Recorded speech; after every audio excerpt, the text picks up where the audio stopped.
Recently, our team went to Nicaragua on a mission trip, but prior to that, we had a time of preparation, and we met every month discussing ideas about what we might do on the trip. And Susan was really good about emailing the missionary, Miss Eva, and finding out exactly what they needed us to do, when we got there, what kind of plans we needed to arrange. And so we decided that it would be best for us to teach the students the salvation story, the gospel story. Many of them had already accepted Christ, but they didn't know how to pass that story on to someone else. And so that became our goal, to share the gospel with these students, and they would be able to, in turn, share Christ with their friends, their family, different people that they know. So that was our goal.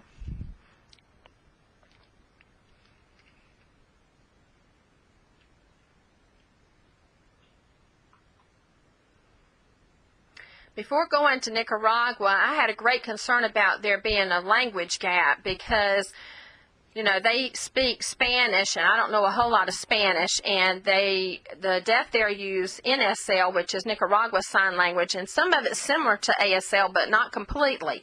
I knew there was going to be differences, and I wanted to make sure that they understand what we were saying. Well, it happened in April that I went to a deaf missions conference, and there was a workshop there on gestures, and that proved to be very beneficial in helping me communicate with the deaf there our stories until we were able to learn some more of their signs. We had no problem communicating. It was very clear and just a smooth conversation between the kids and them understanding us. Once in a while, after about the first day, another sign would pop up, and we would work together through the gestures, figure out what the sign was, and then continue from that point. It was really good. We were able to teach the kids the stories about salvation and passing it on, and they understood it clearly. And then, in turn, they shared the story of Christ with their friends in the dorms right away, so that was really cool. When Susan had asked me to take a mission trip to Nicaragua with her team, I thought about, should I do this? Of course, I had to check with my husband first and say, what do you think about me traveling to Nicaragua on a mission trip? And a surprising thing happened. He immediately said, oh, that would be really nice. You should do that. Go ahead and do it. And I thought, boy, that is all God. Secondly, I thought I would just check with my children. Well, they're grown children now, but I asked them about me traveling to Nicaragua, what they thought about me taking a mission trip, and they were pretty eager about encouraging me to go ahead and take the trip. And I thought, wow, maybe I'm supposed to go. Yeah, maybe I should. And it seemed that everything that was needed in order to make the trip successful came together. I was able to collect the money. My passport was still current, and that was surprising. I thought it had expired, but it just seemed everything that was necessary for me to take that trip was falling into place. I was really busy personally before the trip, but Susan, Holly, and Deanne Harmon, the two of them really did a good job of planning everything. And everything that they did was good. When we arrived there, everything went very smoothly, and there were no issues. Everything just went wonderful. We saw God work through the whole week. The trip was wonderful. Before we went, God really impressed upon me how I needed to take things one step at a time. I couldn't do everything at once. I had to work really hard and earn money, and then I had to prepare. I had to plan and go to meetings, and then we had to collect things. We also had team meetings. Everybody had to work together in the team. Then, when we got to finally get on the plane and go over there, God also showed us the most important thing that was our focus. That was the children. They were our children. They were our focus. We needed to help take care of the children, and while they were teaching us, we were teaching them at the same time. with the adults, we were teaching them also. But God taught us many things. Taught me about preparing and working together as a team. He showed me a lot about teamwork and being united.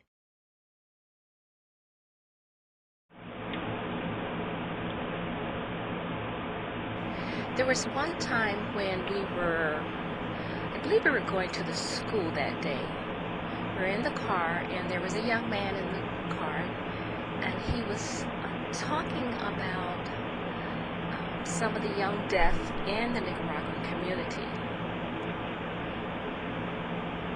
And he said that, often the young people feel isolated, they don't have friends or people they can communicate with, and as a result they feel a great deal of depression. And the worst that happens is that sometimes these young people will commit suicide.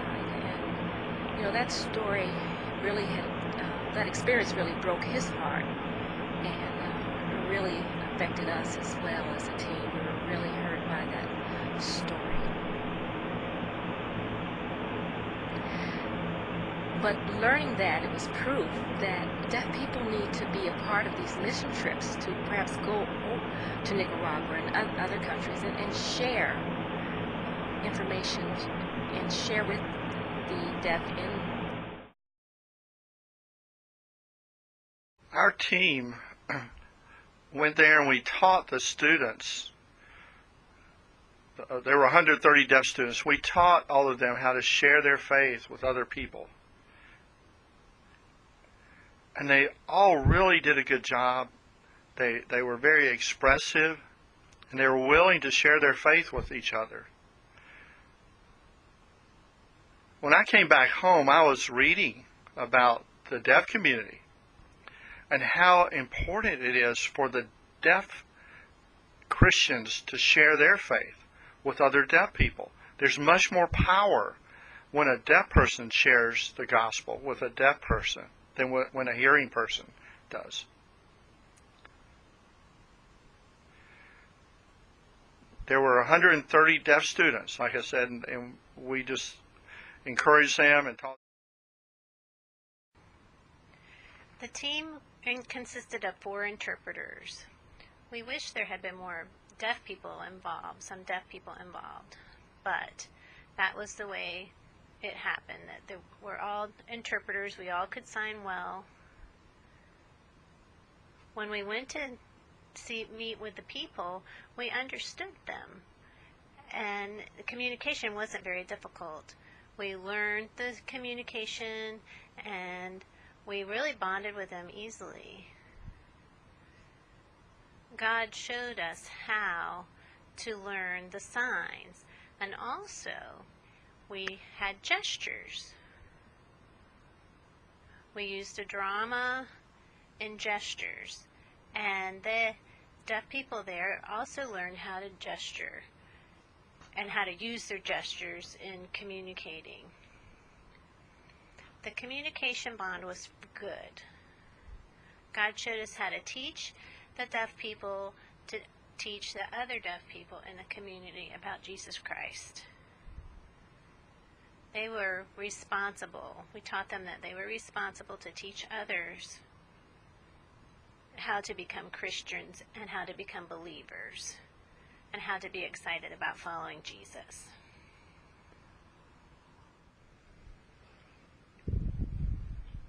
Our team worked really well together. We didn't spend time arguing. We discussed together ideas and brainstormed together. And when a great idea came up, everybody agreed what we would do. We put that plan into action. Each person had different responsibilities that they were going to be in charge of and to help out when we got to the school.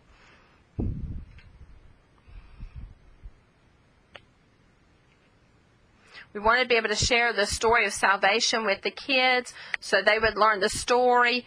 And right away we wanted them to begin practicing telling somebody else.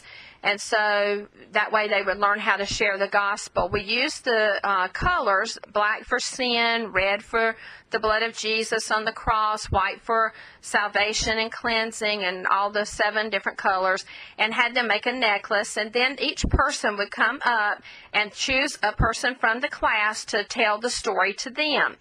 And once they finished telling their story about what each of the beads on their necklace represented, they would explain that to their friend, and their friend would understand the story and say, I want Jesus to come into my heart. They'd have their little short prayer, and then that first person would sit down, and this next person who just accepted Christ would pick another friend to come up and share the story with them. And that continued until everybody in the class had a turn. It was really interesting that none of the kids sat back. Every single kid wanted to have a turn to share the story with their friends. I was really impressed by that. So then, after we finished our trip to Nicaragua, we came back to the U.S. The missionaries there continued the Bible stories that we had begun. All these stories took place in their Bible classes, and the missionaries continued to tell more of the stories. After about 2 weeks, she sent us an email saying that she had given a test over the whole unit, and the students had done so well. 98% of them had scored real high on the test, showing that they had learned the message of salvation and how to share the gospel with other people. And we were so satisfied that God had accomplished that.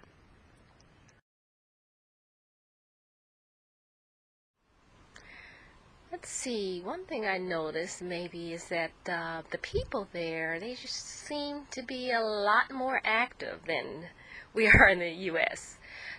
Outside, people are just walking around on bicycles, and they're using various modes of transportation, well, buses, vans, and there was some small red vehicle that I think was a taxi, because I saw a lot of them. But there are many people that I noticed on the street walking and selling different wares in their produce and fresh fruits and vegetables.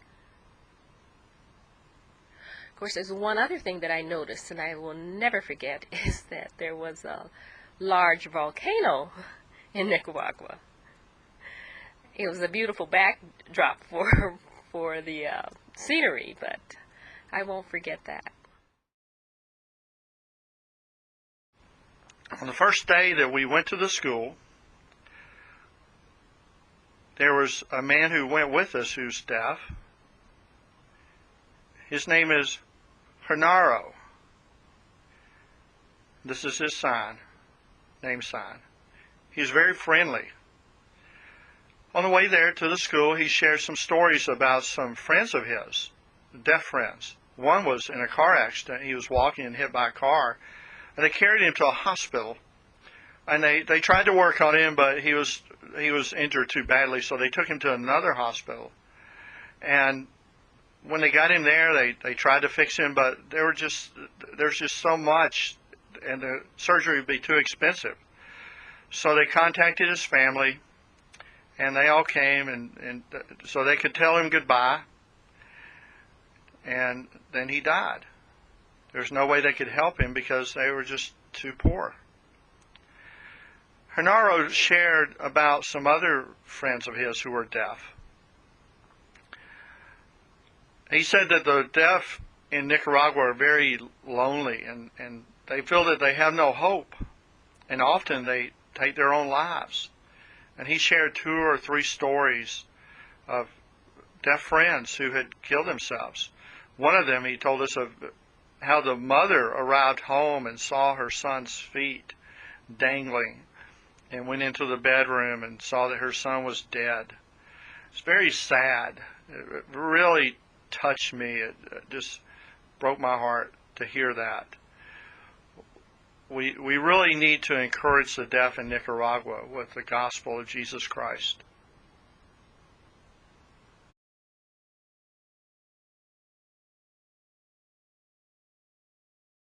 There was one day we went in to teach a lesson, and we discovered something very interesting. Now, understand the way we taught the classes was not in a whole group. We didn't have all of the ages together. They were all divided up by their different grades. And so we saw the students over 3 separate days in each of their Bible classes. So this continued for, like I said, 3 days. And so we had already finished the first and second day, and then we were about to begin the third day. And that group had not yet heard the stories. They had not yet made a necklace and so forth. So when we came in, we noticed there was a girl there that had a necklace on, and we were really puzzled why she was already wearing a necklace. So she told us the story that the night before, her friend had a necklace on, and her friend explained to her what the colors were and all of what it meant, and realized that she wanted the necklace, and so her friend gave her the necklace. Now, knowing her friend had made the necklace herself, you know she did not want to give the necklace away, but she gave the necklace to her friend, not knowing her friend would make her own necklace the next day. It was so awesome to see that they were already sharing the gospel story with each other in the dorms, and we hadn't even left yet. So that was amazing to see that. And then we were able to share the gospel with that group on the last day, and they all were able to have a necklace. And many of the kids that had said they were shy before gained confidence and realized, I can share the story of Jesus. And they were sharing it in their dorms, and I'm sure that they will share it later on with their families as well. I learned many things during our trip. One story I would like to share that I think about is about working together. There was a deaf boy, and he likes sports. You know, a ball and how kids like balls. Well, I taught them this boy how to play Foursquare. He didn't know anything about Foursquare before I came along, but I taught him the game, and I learned some signs, he learned some signs, and we were able to communicate, and we formed a friendship, a bond. And as he became confident, he started teaching the other kids. Before long, there was a whole bunch of kids wanting to play Foursquare, and we all were able to bond together and enjoy that time together.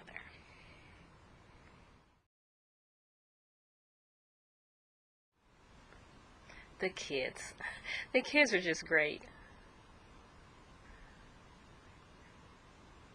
It seemed like the kids really enjoyed having visitors come to their school. Whenever we would show up, they would say good morning to us in Nicaraguan Sign Language. And, of course, I started to confuse the ASL good morning with the Nicaraguan good morning, but the children were so friendly, and they were, as I said, were pretty excited to see us. And in class, it just really seems that they were eager to participate, and they would raise their hand to answer questions. That was good, and they were pretty friendly. I really enjoyed those kids, and I can see their faces, and I won't forget those Nicaraguan children. I won't forget their little faces. I had visited Nicaragua 2 times before this trip. So I had been there before. So I know a lot about the country. But this was the first time I had stayed in the city, in the capital, Managua. Stayed there for a week. Before, I had only gone to the airport in Managua when I arrived. And then I would travel to the country or mountainous area. But this time I stayed for the whole week in the city. And there were a lot of people there. We saw a lot of car accidents. And there were some dangerous areas. And so in the city of Managua, you want to be careful. You don't want to go anywhere by yourself. When you're with other people, then you're fine. That's safe. Several things I noticed in Nicaragua. One thing was that it's very busy in the city of Managua. That's their capital city, and that area is very busy. Many people there are poor. They don't have cars. So a lot of them, their transportation is on bicycles. And they are traveling around among all the cars and stuff. You have to be careful not to run over them. And the roads are very narrow. It's kind of scary sometimes because you come really, really close to the car next to you. Several times I had to close my eyes because I didn't want to see what was happening in front of us. The buses, you know, they would stop right there in the middle of the road and allow people to get on the bus while other cars are just whipping around the buses. It was crazy to see that. They didn't have a place for the bus to pull over. Interesting. The way the city worked there. But then outside the city was green. It was just gorgeous, like a rainforest. And the trees are just beautiful green everywhere. It was so nice. And the mountains out in the distance, you could see them. Now, understand, all those mountains are volcanoes. And the students well understood what volcanoes were. We didn't have to explain that in great detail because they already knew. And they see those all the time. They have nice beaches there. They had a really big lake that has lots of islands in there, and so it's a beautiful country. I also noticed, though, that the people there are truly devout Christians. They really are devoted to Christ. They have a strong Catholic faith there that has been there for many, many years, and the people there are strong believers. Also noticed on one night, a Wednesday night, we went to Assembly of God Church, and this is a Wednesday night, and there were hardly any seats left. I mean, this auditorium sat a lot of people, and it was full. Almost no seats near the front at all. There was a few in the back, but not very many seats available anywhere. It was just amazing. Here in America on Wednesday night, you might find a few people show up on Wednesday night, but there it was full. Also, they really love God. I mean, just amazing, the Christian faith and how strong the believers are. I asked Miss Eva one time, as I was looking around, I noticed that the churches are huge, these big, huge edifices there, you know, that are churches, but the houses are so small, and some of them just one room, just tiny little small houses. And I asked her, how in the world do the people feel with their home being so tiny, so small, and the church being so fancy, taking up almost a whole city block? And she said that the people there would prefer that God had the nice house. Wow, that never occurred to me. That just really hit me whenever I heard her say that. Very different perspective than what we have in the U.S.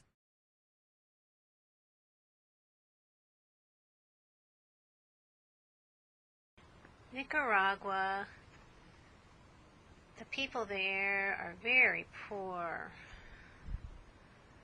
There are many lonely people, and they're just trying to scrape by every day. They're trying to find a job, and they try to sell things. But at the deaf school, the children really came with gratitude. They really wanted to learn because they knew that if they didn't have an education, they may never find a job. At the school, they were able to learn skills and learn how to communicate, and they really appreciated and enjoyed the school. Everybody has, they know children, but they really did have a good attitude. And they also wanted to become close to the Lord. There was definitely a spiritual aspect about them, getting close to God.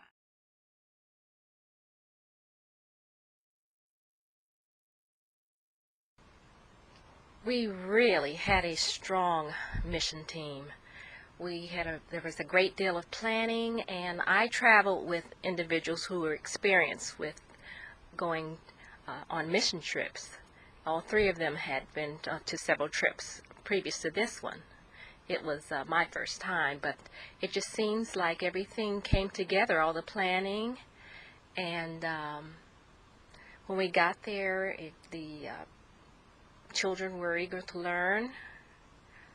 Now, I do have to mention that Nicaraguan Sign Language and ASL is 2 different sign languages. And there are some sign features that are signs that are shared by both languages, but for the most part we had to gesture because we just knew some very basic Nicaraguan signs and we didn't know a great deal. And because of some of the similarities, I think that that really helped us a great deal as we attempted to gesture and teach lessons to the children.